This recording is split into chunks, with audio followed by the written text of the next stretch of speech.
ವೀಕ್ಷಕರೇ ನಮಸ್ಕಾರ. ನಾನು ನಿಮ್ಮ ತಾಂತ್ರಿಕ ಎಂಪಿ ನಾಯಕ್. ವೀಕ್ಷಕರೇ, 500 ವರ್ಷಗಳ ನಂತರ ಬರ್ತಾ ಇರುವಂತ ಈ ಒಂದು ಚಂದ್ರಗ್ರಹಣ ಇದೇ ಮಾರ್ಚ್ 3ನೇ ತಾರೀಕು ಹೋಳಿ ಹುಣ್ಣಿಮೆ ದಿನದಂದೇ ಸಂಭವಿಸಲಿದೆ. ಹಾಗಾದ್ರೆ ಯಾವ 3 ರಾಶಿಯವರಿಗೆ ಈ ಒಂದು ಚಂದ್ರಗ್ರಹಣದಿಂದ ಸಕ್ಸಸ್ ಸಿಗುತ್ತೆ ಅನ್ನೋದನ್ನ ಈ ಒಂದು ವಿಡಿಯೋದಲ್ಲಿ ನಾನು ನಿಮ್ಗೆ ತಿಳಿಸ್ಕೊಡ್ತಾ ಇದ್ದೇನೆ. ವಿಡಿಯೋ ಪೂರ್ತಿಯಾಗಿ ನೋಡಿ ಮತ್ತು ಹೆಚ್ಚಿನ ಮಾಹಿತಿಗಾಗಿ ಸ್ಕ್ರೀನ್ ಮೇಲೆ ಕಾಣಿಸ್ತಾ ಇರುವಂತ ನನ್ನ ನಂಬರ್ಗೆ ನೀವು ಕರೆ ಮಾಡಬಹುದು.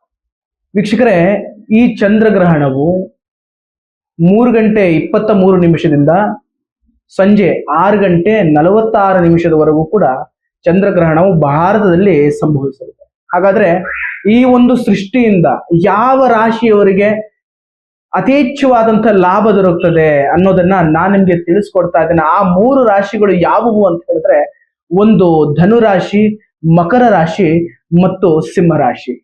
ಈ ಧನುರಾಶಿಯ ಜನರಿಗೆ ಈ ಒಂದು ಚಂದ್ರಗ್ರಹಣ ನಂತರ ಒಂದು ಅದೃಷ್ಟ ಬಾಗಿಲು ತೆಗೀತು ಅಂತಾನೆ ಹೇಳಬಹುದು. ಅವರ ವ್ಯಾಪಾರದಲ್ಲಿ ಅಭಿವೃದ್ಧಿ, ಆದಾಯದಲ್ಲಿ ಹೆಚ್ಚಳ ಮತ್ತು ಹೊಸ ವ್ಯವಹಾರ ಮಾಡೋದ್ರಲ್ಲಿ ಅನುಕೂಲಗಳು ಈ ಒಂದು ಧನುರಾಶಿಯವರಿಗೆ ಆಗುತ್ತಾ ಇದೆ. ಮತ್ತು ಮಕರ ರಾಶಿಯವರಿಗೆ ಹೊಸ ಅವಕಾಶಗಳು ಬರ್ತಾ ಇರ್ತದೆ ಮತ್ತು ವಿದೇಶ ಪ್ರಯಾಣದಲ್ಲಿ ಅವರು ಕಾರ್ಯನಿರತರಾಗ್ತಾರೆ ಮತ್ತು ಐಷಾರಾಮಿ ವಸ್ತುಗಳನ್ನು ಕೂಡ ಪರ್ಚೇಸ್ ಮಾಡುವಂಥದ್ದು, ಖರೀದಿ ಮಾಡುವಂಥದ್ದು ಮಕರ ರಾಶಿಯ ಜನರಿಗೆ ಈ ಒಂದು ಚಂದ್ರಗ್ರಹಣದಲ್ಲಿ ಬರ್ತಾ ಇದೆ. ಮತ್ತು ಸಿಂಹರಾಶಿಯ ಜನರು ವಿದ್ಯಾರ್ಥಿಗಳಾಗಿದ್ರೆ ಅವರ ಸ್ಪರ್ಧಾತ್ಮಕ ಪರೀಕ್ಷೆಯಲ್ಲಿ ಅತಿರೇಕವಾದಂತಹ ಒಂದು ಮಾರ್ಕ್ಸ್ ಆಗಿರ್ಬೋದು, ಒಳ್ಳೆ ಅವಕಾಶಗಳಿಂದ ಸಕ್ಸಸ್ ಸಿಗುವಂತದ್ದಾಗಿರ್ಬೋದು, ಅಥವಾ ಸಿಂಹರಾಶಿಯ ಜನರು ರಾಜಕೀಯ ಕ್ಷೇತ್ರದಲ್ಲಿ ಏನಾದ್ರೂ ಇದ್ದಿದ್ದಂತಾದ್ರೆ ಹೊಸ ಅವಕಾಶಗಳು ಮತ್ತು ಹೊಸ ಲಾಭಗಳು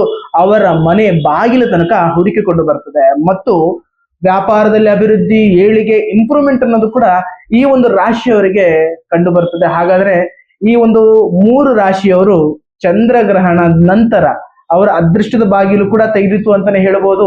ಅವರ ಎಲ್ಲಾ ಜೀವನದಲ್ಲಿ ಯಥೇಚ್ಛವಾದಂತ ಶಾಂತಿ, ನೆಮ್ಮದಿ ಕೂಡ ಈ ಚಂದ್ರಗ್ರಹಣದಿಂದ ಪ್ರಭಾವ ಅವರ ಜೀವನದಲ್ಲಿ ಆಗ್ತದೆ. ಹಾಗಾದ್ರೆ ವೀಕ್ಷಕರೇ, ಈ ಒಂದು ಮಾಹಿತಿ ಇಷ್ಟವಾದಲ್ಲಿ ವಿಡಿಯೋವನ್ನು ಲೈಕ್ ಮಾಡಿ ಮತ್ತು ಶೇರ್ ಮಾಡಿ ಮತ್ತು ಹೆಚ್ಚಿನ ಜನರಿಗೆ ಈ ಒಂದು ವಿಡಿಯೋನ ತಲುಪಿಸಿ. ಹೆಚ್ಚಿನ ಮಾಹಿತಿಗಾಗಿ ಸ್ಕ್ರೀನ್ ಮೇಲೆ ಕಾಣಿಸ್ತಾ ಇರುವಂತ ನನ್ನ ನಂಬರಿಗೆ ನೀವು ಕರೆ ಮಾಡಬಹುದು. ನಮಸ್ಕಾರ.